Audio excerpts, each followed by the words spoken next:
மகளிர் இடஒதுக்கீட்டை உடனடியாக அமல்படுத்த வலியுறுத்தி பிரதமருக்கு 10 லட்சம் தபால் அட்டைகள் அனுப்பும் போராட்டம் நடத்தப்படும் என்று மகளிர் காங்கிரஸ் தலைவர் அல்கா லம்பா அறிவித்துள்ளார். நாடாளுமன்ற எம்பிக்களின் எண்ணிக்கையை உயர்த்தவும் அதன் அடிப்படையில் பெண்களுக்கு 33% இடஒதுக்கீட்டை அமலுக்கு கொண்டுவர வகை செய்யும் அரசியல் சட்டத்திருத்த மசோதா அண்மையில் நாடாளுமன்றத்தில் தோற்கடிக்கப்பட்டது. இந்நிலையில் மகளிர் இடஒதுக்கீட்டை உடனடியாக அமல்படுத்த வலியுறுத்தி பிரதமருக்கு 10 லட்சம் தபால் அட்டைகள் அனுப்பும் போராட்டம் நடத்தப்படும் என்று மகளிர் காங்கிரஸ் தலைவர் அல்கா லம்பா அறிவித்துள்ளார். இது தொடர்பாக செய்தியாளர்களிடம் பேசிய அல்கா லம்பா, 2029 பொதுத் தேர்தலில் இருந்து இடஒதுக்கீட்டை அமல்படுத்த வேண்டும் என்றும் நாடாளுமன்றத்தில் தற்போது இருக்கும் 543 உறுப்பினர்கள் எண்ணிக்கை அடிப்படையிலேயே பெண்கள் இடஒதுக்கீடு கொண்டுவர வேண்டும் என்றும் தெரிவித்தார். மேலும் இடஒதுக்கீட்டில் ஓபிசி பெண்களுக்கு உள் ஒதுக்கீடு அளிக்க வேண்டும் என்றும் அவர் கேட்டுக்கொண்டார்.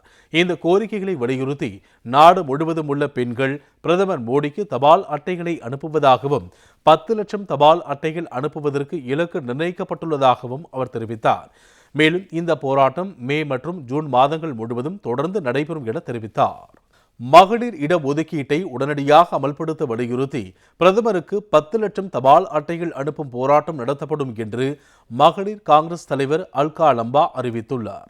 நாடாளுமன்ற எம்பிக்களின் எண்ணிக்கையை உயர்த்தவும் அதன் அடிப்படையில் பெண்களுக்கு 33% இடஒதுக்கீட்டை அமலுக்கு கொண்டுவர வகை செய்யும் அரசியல் சட்டத்திருத்த மசோதா அண்மையில் நாடாளுமன்றத்தில் தோற்கடிக்கப்பட்டது. இந்நிலையில் மகளிர் இடஒதுக்கீட்டை உடனடியாக அமல்படுத்த வலியுறுத்தி பிரதமருக்கு 10 லட்சம் தபால் அட்டைகள் அனுப்பும் போராட்டம் நடத்தப்படும் என்று மகளிர் காங்கிரஸ் தலைவர் அல்கா லம்பா அறிவித்துள்ளார்.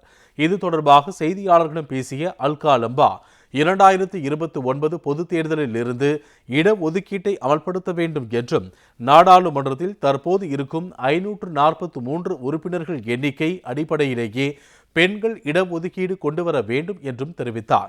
மேலும் இடஒதுக்கீட்டில் ஓபிசி பெண்களுக்கு உள் ஒதுக்கீடு அளிக்க வேண்டும் என்றும் அவர் கேட்டுக்கொண்டார்.